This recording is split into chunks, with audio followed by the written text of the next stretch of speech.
Good afternoon, everyone. We're just gonna talk through a minute here while everyone's signing on. We just want to give everyone a chance before we get started. But just welcoming everyone to our monthly webinar. That's the good news is we're getting really great feedback from the crowd. So just if you give us like just another 30 seconds, I see the people coming on right now, the participants. And it looks like we're going to have quite a crowd this afternoon. So just give me one more minute and I think we're good to go.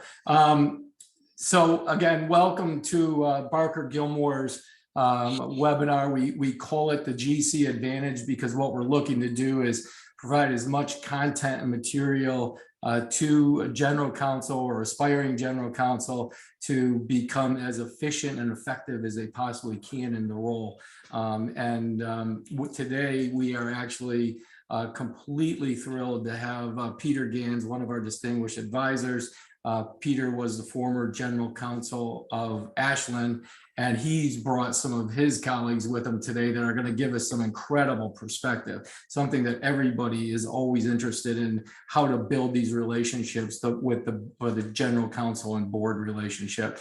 And one of the things that I was just completely impressed with Peter's recruiting of these board members is that we're going to get perspective from private company boards, public company boards. They both serve as executives and board members. So we're going to get a lot of different perspective today. So please visit our GC Advantage webpage. We have some upcoming and on-demand webinars. This webinar will be recorded. It'll typically take a couple of weeks, but if we have some coming up March, great new hot topic, general counsel serving as ESG, heads of ESG. And then in April, why GCs and competitive industries can and should work together. And then the third in May, balancing the roles of business partner and manager of legal risk, which I think we're going to get into some of that today. Along the way, feel free to submit questions. We're not going to wait until the very end to answer questions. So we'll try to catch some of these questions in real time and provide answers as we go along. But feel free to bring questions at us throughout the program. We'll have a few minutes at the end if we don't get to answer the questions during the course of the program. So with all of that said, I'm going to introduce Peter Gans. And Peter, you're a rock star. We really appreciate you pulling your team together here. Thank you, John. And everyone can see our high school graduation pictures, I think, as we call them on the screen now. So, but it's a privilege to be here. Thank you, John. And thank you, everyone, for attending. We know how busy people are. I'm not going to talk very much about myself at all. I'm a senior advisor at Barker Gilmore and was a general counsel for about 25 years for several public companies. And, you know, it was my privilege to work with many fine directors, but two of the finest, most thoughtful directors, we have the privilege of having them on today, Beta Manager and Brendan Cummins, that I got to work with. And they're both very experienced directors, having been at each of them, several companies, private and public, for a number of years. Also, we're both senior executives at corporations, Nike in the case of Veda and SIBA in the case of Brendan, as well. One of the things we'll learn from them is not only are they longstanding directors, but both of them were or are chairs of the governance and nominating committees, which have a particular relationship with general counsels, as well as being involved in special committees on their boards for special topics, which we're hoping to get into. So we want to explore that that unique relationship that general counsel have with their boards, particularly today in the current environment, and how a general counsel can help facilitate the board's activities and build the strongest relationship with his or her board. And we'll talk about some of those general observations. We'll talk about some best practices. And what we're going to try to do also is talk about some of those unique situations where the relationship between the general counsel and the board is critically important. So without further introduction, let me start the discussion and pose it to Veda.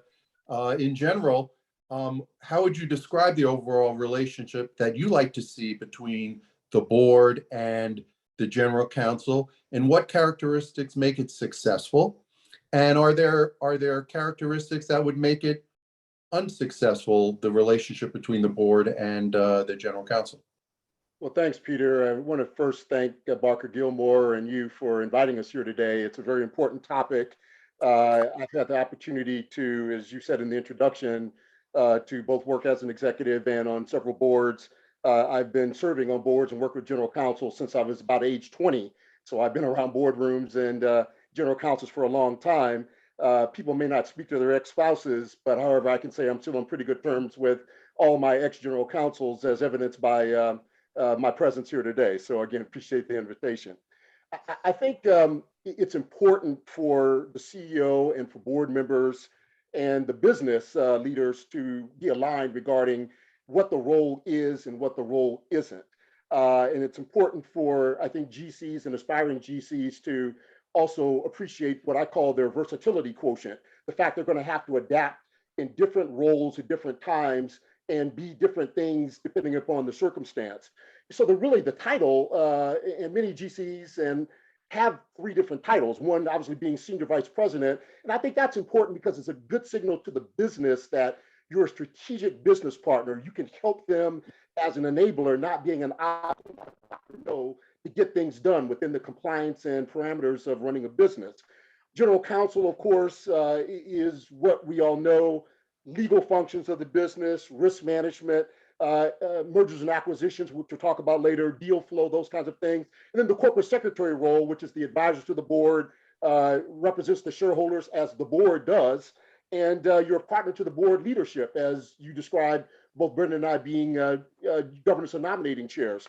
So understanding that versatility quotient of those 3 different buckets, I think really is important to making the relationship successful with the board. And I tell you, my relationship with the general counsel is important in my relationship with my iPhone. I really depend upon the general counsel in the settings that I have.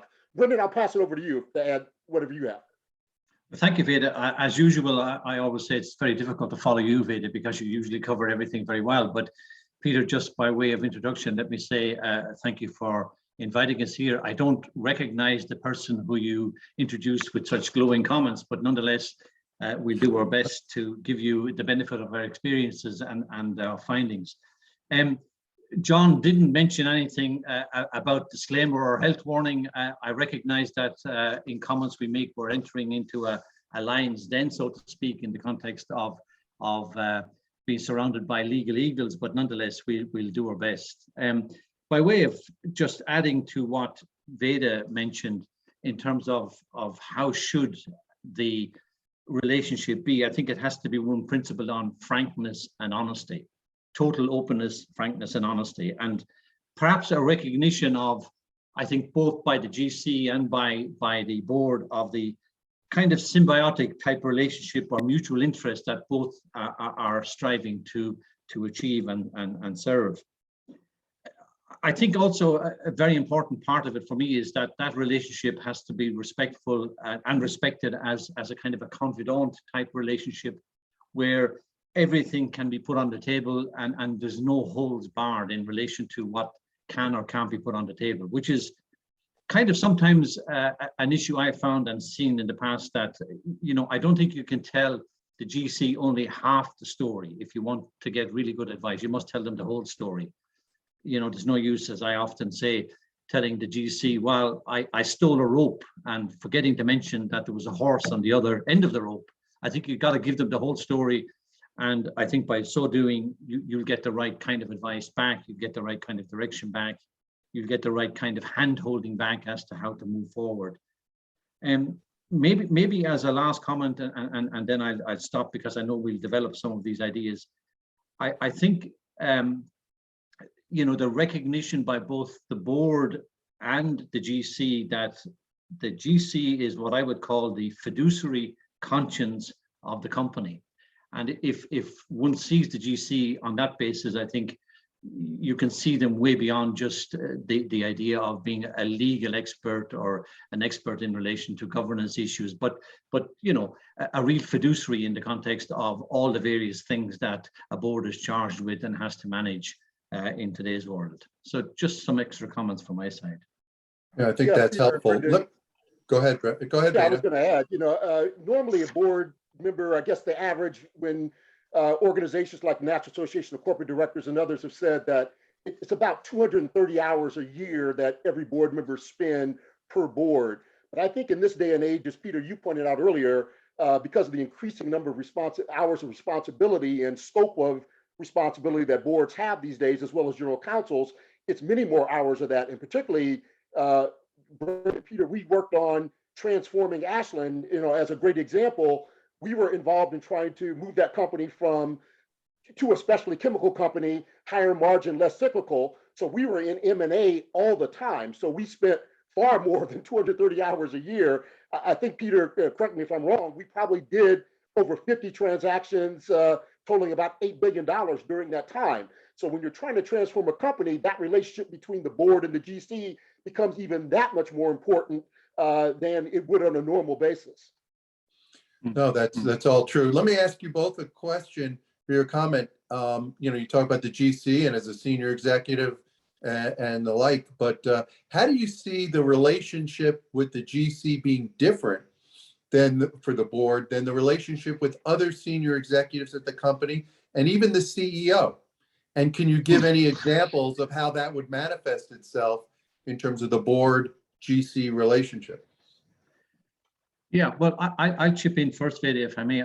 I think, the fact that just the difference between the GC and other executives, I think the GC, for my money, has to be at the table with the board at each point of the board meeting. Obviously, there are executive sections perhaps where he recluses himself, but I think he's participating, he's there, he's advising the whole board on an ongoing basis. I think the GC also, unlike obviously the other execs, as a matter of principle, must have and should have a direct line, whether we call that a strong dotted line or whether we call it a straight line, to the board. It should be, I think, at least as strong a line of communication, as strong a line of reporting, which I don't like as a word, but a stronger line of interaction with the board as he would or she would enjoy with the CEO. I think that's a little bit of a difference. It's not nuanced. It's a demonstrated difference. I think also the extent to which the GC has an overview across the whole company with all the various aspects of the company is a bit different than what, let's say, a line manager may have in the context of his line. The GC sees the relationships that go right across the company in all aspects of it, and perhaps in that context is able to transfer the kind of issues that can come up in one place or do come up in one place to another area, recognize that what's happening in one place could also happen in another area, and therefore play the role of being that kind of watchful eye as to how to avoid issues that could come up for other people in the organization. I think these are quite distinct, different types of relationships that a GC has as compared to another type of exec, and I think they are important differences. Veda, maybe you have some words on that as well. Yeah, no, I certainly agree with everything you've said, Brendan. I think I'll use a practical example in Nike when I was serving there. In fact, my senior executive role, which was more of an individual contributor role, which had line of sight throughout the entire company, whether it was sports marketing or whether it was mergers and acquisitions when we acquired Converse or other things. In fact, I didn't align myself to either the chief operating officer, or I did have a dotted line to the CEO. Actually, one of my direct lines was to the chief legal officer or the general counsel. And we did that because I served as sort of a liaison between all aspects and geographies of the business, so that, and we met every Friday at noon to talk about, all right, are we going to take a proactive legal action on intellectual property against Under Armour or Adidas for infringing on a product? Or how are we going to manage this litigation that's come in? We're about to make a big supply chain decision. How are we going to manage that? So in fact, it's great that I've had the experience of kind of working directly with a general counsel as an executive in that role. And it really does undergird what you said, Brendan, that it's a unique role where the board is certainly one aspect of things, but how they serve the business is another. Well, let me Absolutely. ask I mean, you both. Let me yeah. ask you both in that context. Let's try to get practical. Should the GC meet, and if so, should the GC regularly meet with the board, the audit committee, G&N committee, lead director, or who, outside the presence of other executives, including the CEO? What do you think Yeah. about that? I think it's essential, Peter, that happens. I think it's healthy also for the CEO. I think it should be a mark of companies that see the General Counsel's role in the proper way. I would have this as a matter of principle taking place between meetings, checking in relation to the agendas that are coming up, checking in as to how things are going, touching base on how things have gone. I always say that meetings, board meetings in particular, are no different than any other meetings. They are a process that you go through, and a process check at the end of a meeting by the GC is an essential part, I think, of being able to have that dialogue and that interaction with the board. I think the GC should also have a direct line to the chair of the various committees, in particular, perhaps the governance committee, the HR type committees or comp committee, because there are issues coming up continually on the basis of these two committees in principle or in particular. But I think that relationship has to obviously be respected, and it has to be welcomed, I think, by the CEO as well. And I have seen it in companies that are successful, that is very much part of the way things are done. Veda, maybe you want to add to that? Yeah, no, I certainly agree. I think, particularly in the U.S., I think we've become a bit confused. The Attorney General of the United States is the attorney for the people and the government, not the Attorney General for the president. That's the White House counsel. And I think for the corporation, you are the advisor to the board, which represents the shareholders and the shareholders' interest in creating value. So I think in those instances, we need to understand and respect that, and be sure that is helpful. I think it's also a cultural issue as well. The best CEOs that I've worked with, whether it's Phil Knight or Sam Mitchell now at Valvoline, they had no issue and didn't serve as a bottleneck between the general counsel and any member of the board, and particularly the board leadership. And I think that's a very important thing. And actually, the best CEOs didn't have that amongst their business leaders as well, so that any business leader could reach out to the board at any time for counsel or update or otherwise. There are some CEOs, let's just face it, and we know that they don't want any interaction between the business leader and the general counsel that they haven't yet pre-approved. And I think that's a recipe for a formula for disaster later down the line. Yeah, absolutely. Veda, I think you're absolutely right, and you've hit the mark on the head. I think it's a mark of companies that really get the best out of people. But just to drive home this situation on how strong should that interaction be between the board and the GC, I would even say it's essential that the board participates in the selection of a GC. That already, starts at the right position in relation to the hiring of a GC. I think they have to be very much part of the discussion. They have to engage in that discussion, not just in a superficial way, but rather in a meaningful way, because I really am strong on this, that the dotted line between the board and the GC is as strong, in my view, in many, many instances, in many cases, as it needs to be with the CEO and the GC. So it starts with even the recruitment itself.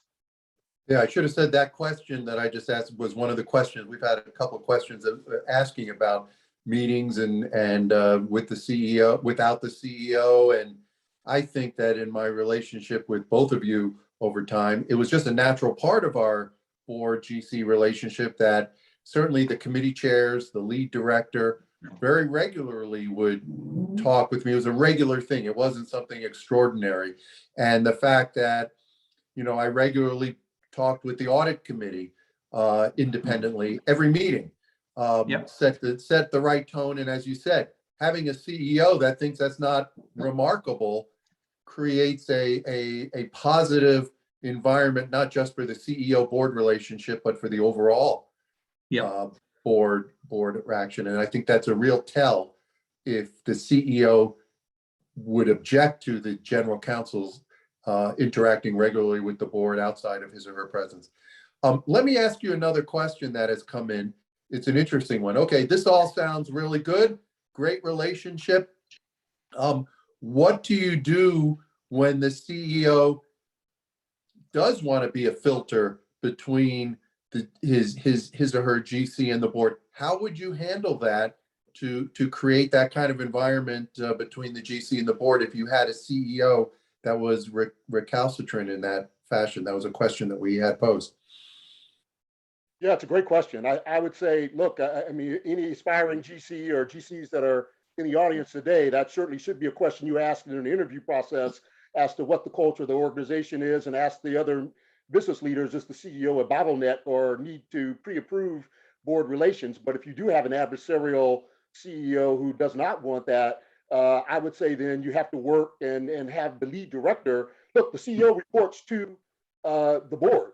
And unless there's a CEO with the dual title of chairman of the board and CEO, which, as we know, that's a great debate that's happening out there. Many people have them separate for this very reason, Peter, that the question come in, to have it separate so that you have that checks and balances, if you will. But if you do have someone that's adversarial and doesn't want that, then I think it's up to the lead director to provide some coaching or really strong direction to that CEO that is an intolerable situation, and it puts the whole company at risk if you do not have that kind of transparent interaction. Brendan?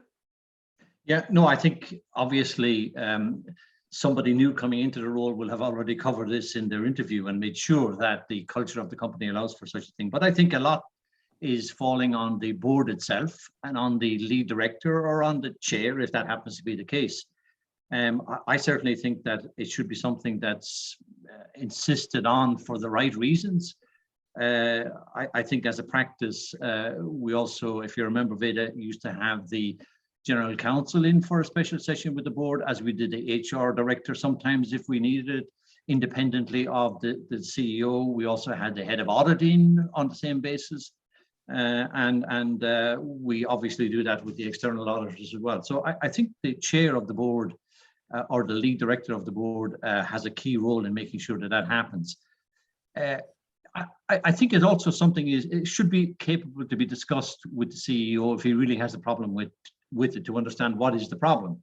Because if there is a problem there, it's indicating to me that there is some level of mistrust between either the CEO and the board, or between the board and the general counsel, or between the general counsel and the CEO. So we need to figure out what's the mistrust here, because if that should be coming up as an issue, it indicates to me that there's something else wrong than just, I don't like my general counsel talking to the board.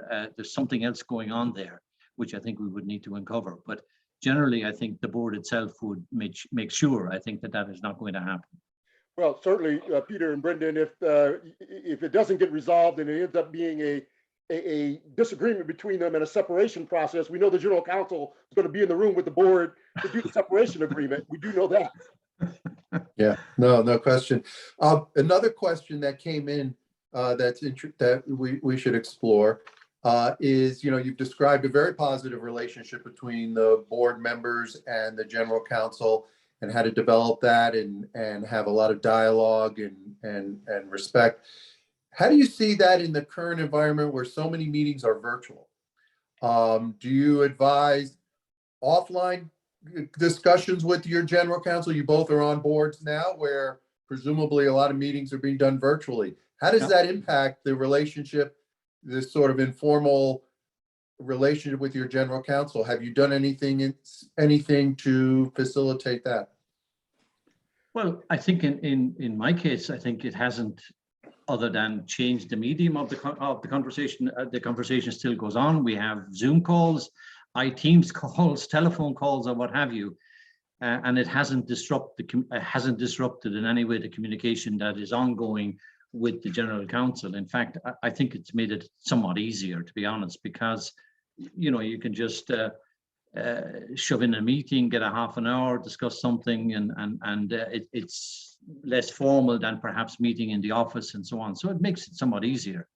I have found it has been going on for the last year and a half, 18 months without interruption, and in fact has slightly improved over what it might have been were we meeting in an office from time to time. Okay, good. Veda, any thoughts on that? Yeah, no, absolutely. I certainly agree with Brendan that, yeah, look, the general counsel at Valvoline, and as I did with you, Peter, open door.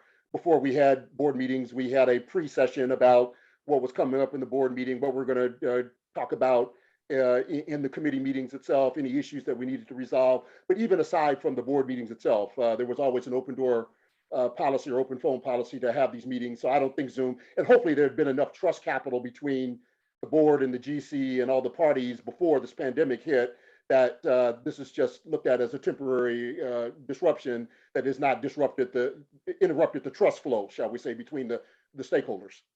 Yeah. Okay, Peter, just good. going back for a second to your last issue about this interaction between the GC and the board and how that might be facilitated. I mean, one of the things that I've seen working very well is the GC being the main conduit for the board evaluation process and for perhaps even the committee evaluation process, requiring, I think, and necessitating, therefore, that connection to be enhanced and be there, and that ongoing communication to be there. And again, I would use that as one of the key arguments to a CEO, that if he wants his board to work properly and have the right kind of feedback structure and get the right messages over and back, that's a good way to do it, through his GC. So, I think it just adds a little bit more dimension to it by having this process handled by a GC as well in a company. Yeah, the rise of the GC function. I think the National Association of Corporate Directors, for those of you who are not aware of it, really would encourage aspiring GCs or current GCs to participate, because they have certainly elevated the GC role, have specific trainings for GCs in that body, again, as a reflection of the fact that the role has evolved and has become a strategic partner. So they have a lot of great resources and blue ribbon committees on operations and how GCs impact good functioning of the boards, et cetera. You both have certainly highlighted that the general counsel is not just the principal legal advisor to the board, but a strategic partner and advisor for the board on a variety of subjects. I will tell you, our last discussion about the GC interacting with the board out of the presence of the CEO, I think has touched on it. We have a couple of questions on that. One of which is, can you be more specific about situations where that would come up? I would think let me offer two things. One, as a GC, again, I think there should be regular communication, not because of a specific issue, but just regular interaction between the GC and the audit committee, certainly the G&N committee, or the lead director, just a normal cadence of conversations where the CEO doesn't need to participate. But there can be specifics where you specifically, I think, do want to have interaction with the GC alone. And I would offer two possibilities. One, where there's a potential serious compliance issue and the board wants to know from the GC, could this impact the most senior executives in the company, and you want to have a conversation, is one area. And the second area perhaps is CEO succession, where you want to have some discussion with the GC about issues involving CEO succession, perhaps outside the course. So I'll offer those two possibilities for your offering, but that was one of the areas, is when would you want to talk to a GC alone? Well, I think succession planning in its totality is an area where I think the board would and should have conversations with the GC without the presence of the CEO. I mean, you have the CEO issue as a specific issue, whether the CEO is going by design in terms of a normal succession arrangement, whether a CEO is going for other reasons. I think that has to be a possibility where the GC and the board would have independent and separate conversations. That's just how it has to be. I mean, also in the context of the hiring of a CEO, I think the direct line to the GC is also necessary in the context of salary issues, issues of background checking, issues of the legalities of signing off on one company and signing on to another, all the various onboarding issues involved with the CEO coming in, et cetera, et cetera. So I think that that conversation and that ongoing direct line between a GC and a board is for me, self-understood and irrefutable. It's not an issue. I think it has to be so. Yeah, Peter, I certainly agree, and Brendan certainly agree with you. I was going to certainly go to CEO succession because we have had situations, I've had situations where the CEO had a different view about who should be the successor versus who the board should be the successor. So in that case, the GC could be a nice arbiter or another point of view with regard to the fitness of the person who the CEO thought should be the successor, and the board having a different view since the GC is there every day and the board is not. So that's certainly one. I think another area is in mergers and acquisitions. Some CEOs have approached, and I've had situations where a CEO thought, or the thinking was that it was growth for the sake of getting big versus growth for the importance of creating strategic shareholder value. And although, again, this is where the GC separately meeting with the board can provide some point of view. There might be other aspects of the deal that may need to be spoken about outside of the presence of the CEO, because obviously senior executives and CEOs sometimes are incented on, and Brendan, you're a former CEO, incented on the basis of greater shareholder value and creating that value. So it's also good to have that discussion outside of the CEO as to whether or not this deal is appropriate for that reason. Sure. Vida, another area, and Peter, you will recall this vividly, I'm sure, but look, we're all human, and particularly you see how human we are when you have activists attacking your company or where you have activists coming in. And at some stage, unfortunately, it tends to get personal. And usually the person who is most attacked is the CEO, and all kinds of spurious stuff comes out about the CEO, and all kinds of publications come out about the CEO. And frankly, I think the conversation that needs to take place between a board and a general counsel is better to be had without the emotion of the CEO being present and brought into the discussion. He can be certainly advised later on about it, or she, but I think keeping that emotion out of the conversation would require you to have that direct line with the board for the right reasons.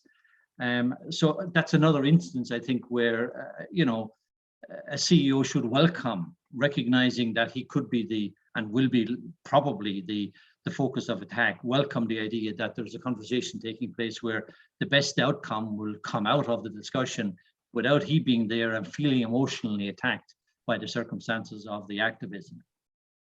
Peter, we may have to go to another question. This is sounding like an episode of Succession on HBO. Well, let me ask you another question. Interesting question. We've been talking about, all the positive relationship and how it works well. Can you both give any examples of situations where you found the GC board relationship falling short, and you didn't have what you needed from the CEO, and particularly if it was me, please don't use names.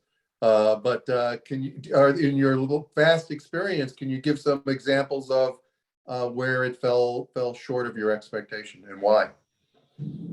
Peter? Yeah, quite frankly, Peter, I've been blessed probably not to have the experience where I've had a GC. And I think maybe that's because the communication flow has been regular and expectations set early and otherwise. I think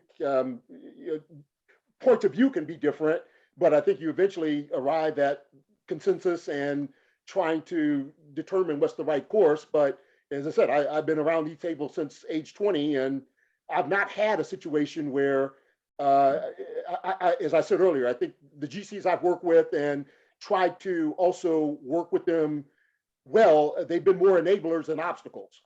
Brendan? Yep.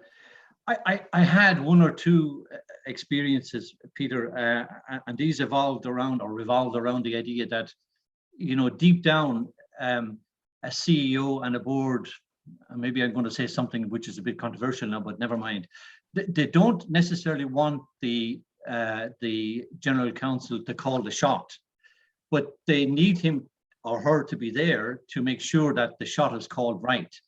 They need him or her to be there to help avoid the pitfalls and help avoid the issues that could come up, to look around the corner or see around the corner of issues. But when it comes to calling the shot, I think I've seen one or two cases where when it was coming to the crunch, that it was the CEO wanted to do that rather than the GC, and that created a bit of an issue. But that was more of an exception than the rule. I think my feeling was that the GCs that I worked with were skillful navigators around the issue of how to come in and out on issues in a way that was helpful, in a way that was providing that duality of context. On the one hand, they are trying to navigate the right way forward without, if you like, calling the shot on the right way forward. And that's always a difficult thing to navigate. But my experience with the GCs I worked with is that they're quite expert in communicating and navigating that role. Yeah, I mean, one of the things that I sometimes say is, the board's obligation is not always going to make the right decision. Nobody's perfect, but they should make decisions in the right way. And one of the key obligations on the General Counsel is to make sure the board is making decisions in the right way, meaning they have the right information, they're taking the right time, they're looking at the right issues, as you say, around the corner, not looking short term necessarily, but taking the long-term view in case. And a GC would fall short by not facilitating a board in making its decisions as opposed to just implementing a decision that the board makes. I think another area which, and I'm just recalling as we talk about it, maybe more of a source of frustration than otherwise, but it's when a GC is communicating a way forward or explaining an issue, and it's not done in a way that's understandable to non-legal people. In other words, I think if a GC is not able to take away the legalese from an issue and get at it in a way that ordinary guys like Veda and I can get it, it sometimes can be frustrating. And I've seen one or two examples of that. The good GCs that I've worked with were very capable of being able to take away all that kind of fluff and get to the nub of the matter and kind of put it as it was in layman's terms. And I think that's an attribute, I think, which most good GCs, if they're coming with that, will do very well with boards. Yeah, Peter. Veda, let me ask you a question that came in. We've got a question about, do you see the role of the GC as being special in terms of risk evaluation for the board? And how do you see risk issues, particularly newer risks that boards maybe hadn't dealt with in the past that are as critical now? Cybersecurity, global warming, issues that perhaps are newer for the board. Do you see the GC having a special role there? Yeah, absolutely. And I know we didn't plan that question. It came from the audience, but I was just about to say at the end of the last question, yes, risk is, from the audit committee as well as from a shareholder value protection point of view, is a key component of the role of GC as well as of the board. For those of you that don't know about the PESTLE principle, I want my GC to have this taped or have it somewhere on their hard drive, which is understanding the political stability of government, changes to legislation, global influence is the P, the economic being monetary policy, consumer confidence, economic, the S being the social, as we talked about ESG and distribution and lifestyle, T being new technology, that fits the cyber risk you just talked about, Peter.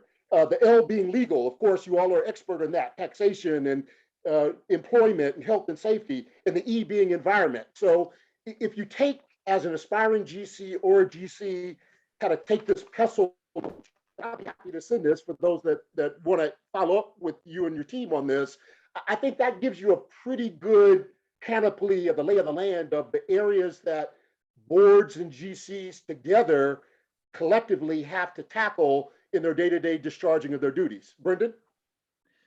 Yeah, and maybe that's the new emerging agenda of GCs. All these other things that are coming on the plate of a GC, beyond being a very good legal counsel, beyond understanding the business and how the business works, beyond being savvy about how to strategically move forward with M&A and so on. It's all these other issues which I think are very much part and parcel of where a GC needs to put his oar, and that is, managing the organizational response to the calls for social justice and racial justice that's going on everywhere.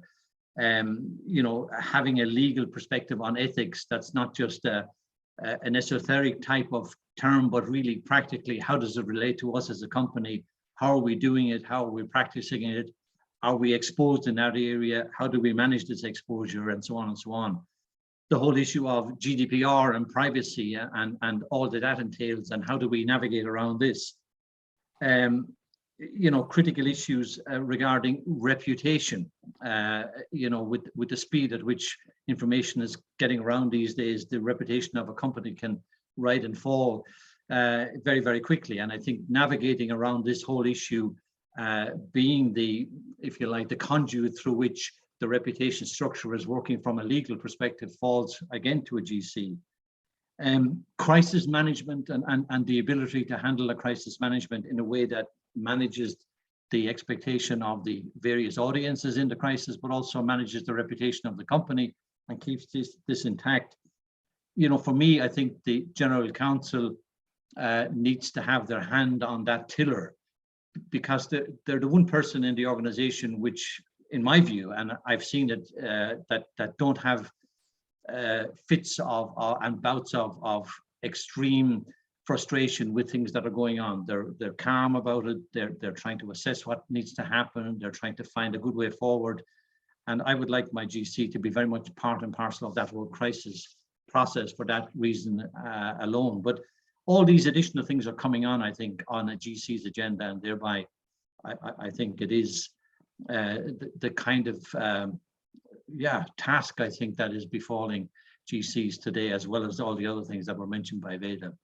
Peter, you were always great about bringing NACD in, the National Association of Corporate Directors, in for outside perspective to the board, whether it keep us apprised of board education or cutting issues such as the ones I talked about and Brendan just identified. I think it's important for you as a GC to have occasional that board, whether it's through a retreat or through a regular cadence of a board meeting, to bring that outside perspective in, so that boards don't get stale, that they keep up on the education. Yeah, no, I think it's important that, the GC doesn't need to be the font of all knowledge, and have the confidence to bring other perspectives to the board, whether it's governance or legal issues and the like. In that regard, let me ask you all, do you expect a GC, and should a GC expose the board, and if so, how, other members of the legal department? In other words, how do you expect the GC to interact or have the board interact with other members of the legal department? Yeah, well, I think like we mentioned earlier on, whilst the GC might be custodian of many issues, I think a healthy organization for me would be one where, let's assume we were dealing with an IP issue. I don't expect necessarily the GC to be an expert in IP, but I might have one or two excellent IP lawyers in my stable, which I would like to bring to the board, so that they could explain the issues of IP around a particular acquisition or whatever.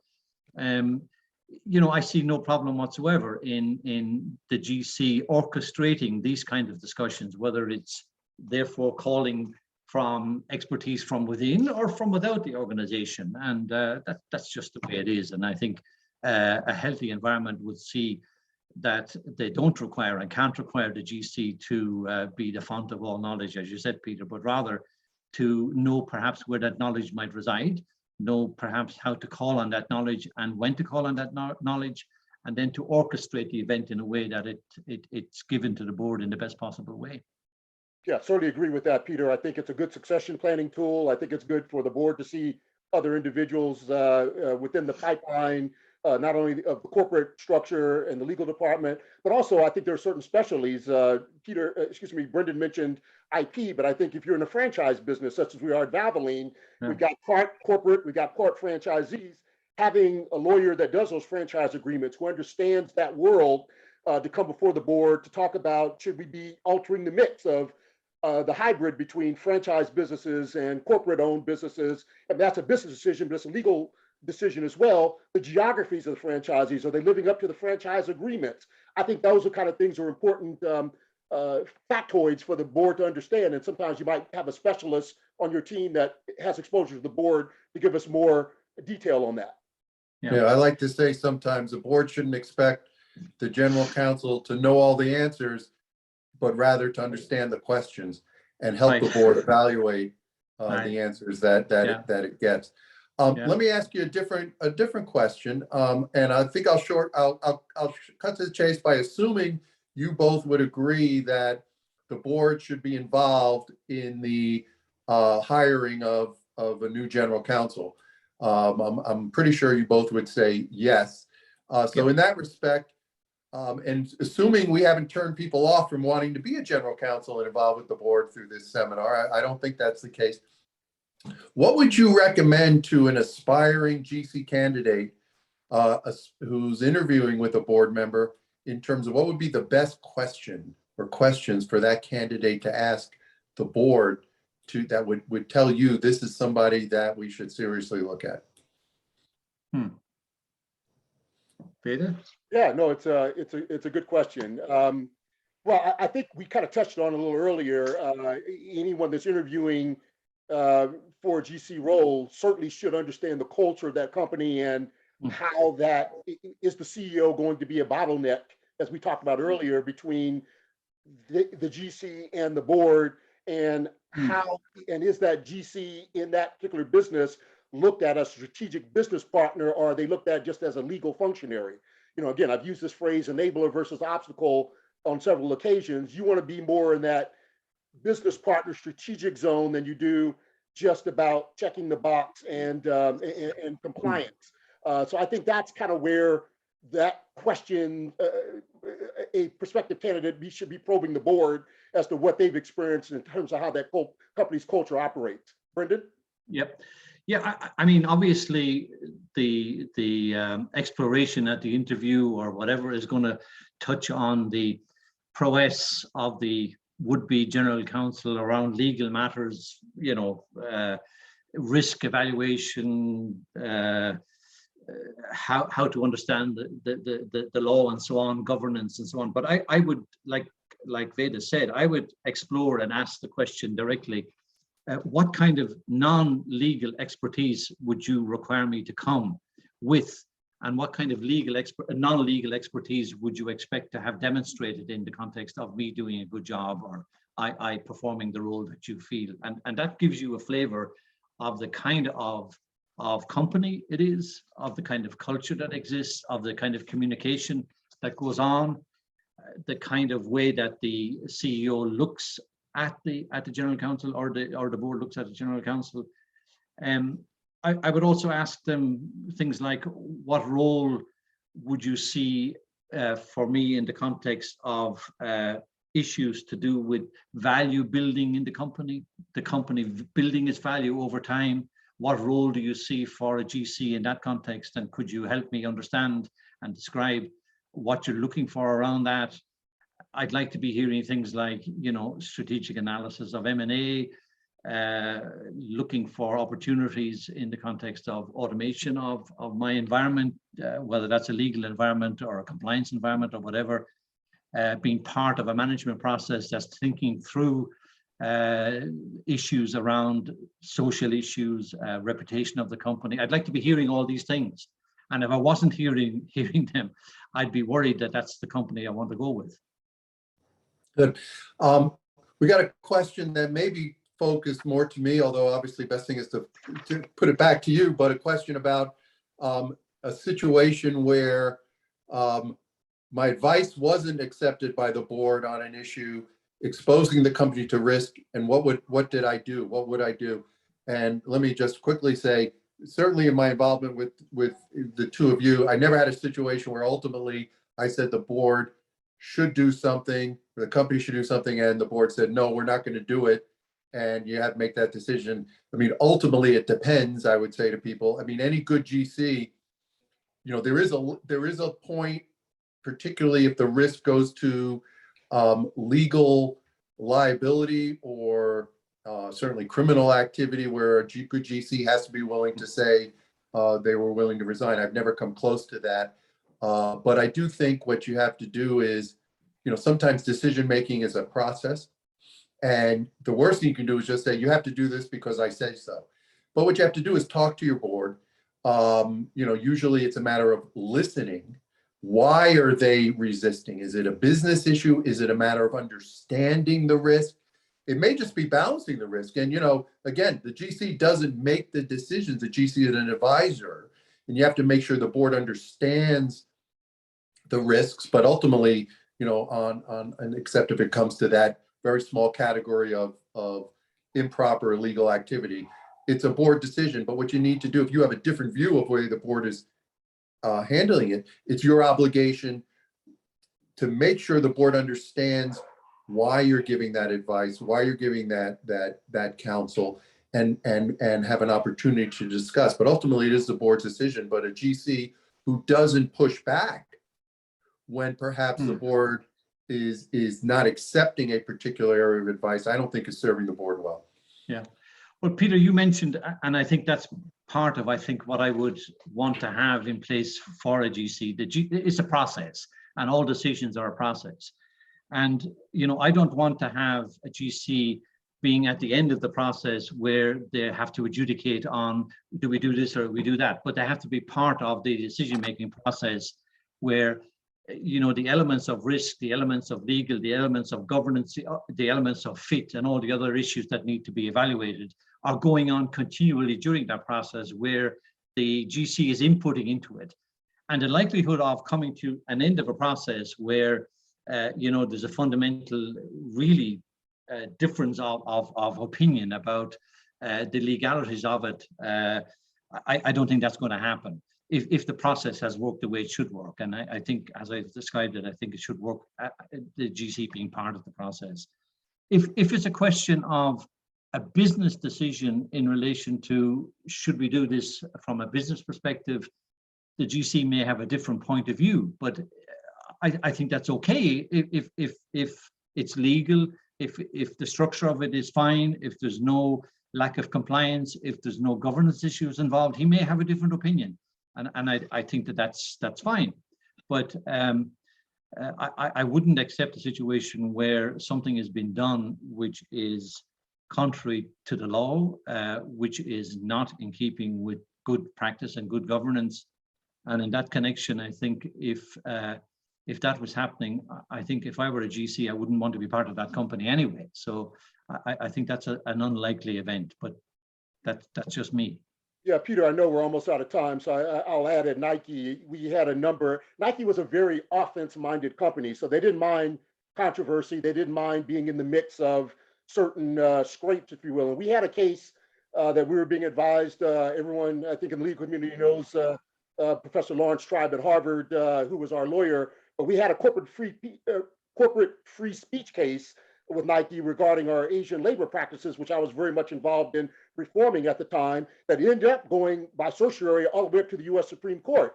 But there were a lot of tensions to get to that point between the General Counsel, the legal team, our outside counsel, the board, and the management as to whether or not we ought to be appealing, whether or not we ought to be settling, whether we ran risk at taking this further, reputation risk and other risk.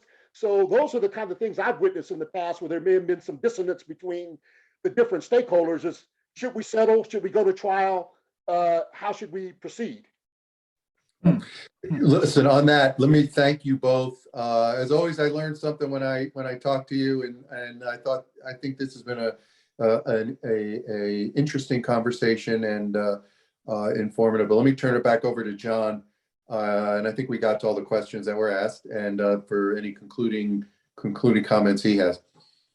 That's great. And thank you again to everyone. One of the things as a recruiter and constantly preparing candidates for these interviews, one of the things you guys hit a button for me that got me excited is if you go in after the fact and you find out that the culture or the relationship, the expectations of the CEO is off from what you're looking for, I say shame on you, because the questions, like you, as you suggested, the questions should be in that interview is not assuming you understand what the board's looking for and or what the culture is, but ask and listen. And probably the best advice that I heard through this whole course of this meeting today, you guys gave so many great points, but ask and listen, really, really important. Peter, I'll just give you a little bit of a plug here. Peter's done so many advising gigs to people that are either sitting GCs or aspiring GCs. And we do a satisfaction survey after every one, and at the end of every one of his engagements, it's a 5 out of 5 consistently. And most of the people are looking for an extension. So we're really, really happy with Peter. And the other comment that I'll make is many GCs that land their first time as a GC find the position a little bit lonely because they can't just go and talk to their peers about some of the questions they might have. And the real value that we're told the advisor brings is a true partner who can listen and help plan strategy with you. So again, thank you, everyone. Let us know how Barker Gilmore can help, either with an advising standpoint, or if you're looking for top tier talent. We're responding, even in the course of the pandemic, responding quicker than ever with only the highest quality individuals that are out there. So thank you again. We look forward to seeing you next month, and check out our website. We'll send out an email that'll let everyone know when the recording of this event will be placed on the website. So thanks again, and have a good afternoon. Thank you. Thank you. Thanks a lot. Thanks.